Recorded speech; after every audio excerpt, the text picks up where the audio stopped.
Today, the battle between Major League Baseball and one of its biggest stars moved into a new arena, a federal court in New York.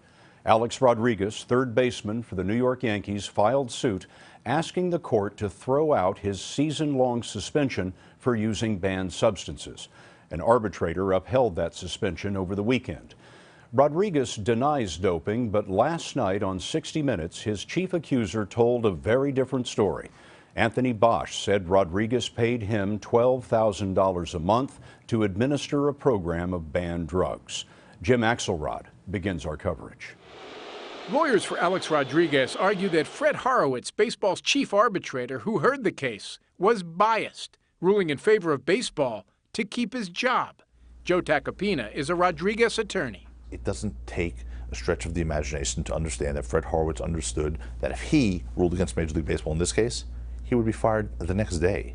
The arbitrator's ruling said there was clear and convincing evidence Rodriguez used 3 banned substances and twice tried to obstruct MLB's investigation, which led to the season-long suspension. Horowitz wrote, "While this length of suspension may be unprecedented for an MLB player, so is the misconduct he committed." Rodriguez didn't speak today, but he went on radio station WFAN after storming out of an arbitration session in November. I lost my mind. I banged the table and kicked a briefcase and slammed out of the room and just felt like this system, I knew it was restricted and I knew it wasn't fair, but what we saw today is just, it was disgusting. Several labor lawyers tell us federal judges are reluctant to overturn arbitrators' rulings unless there is a fundamental flaw in the process. We have something that's unique. What's unique here? We could start with the number of games handed out as a penalty. The 162 games is not supported anywhere in the JD, the Joint Drug Agreement, or the Collective Bargaining Agreement. There's no rhyme or reason to get to that number.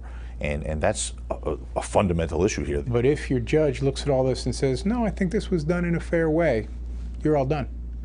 Pretty much. I mean, that's where it seems like the line would be drawn.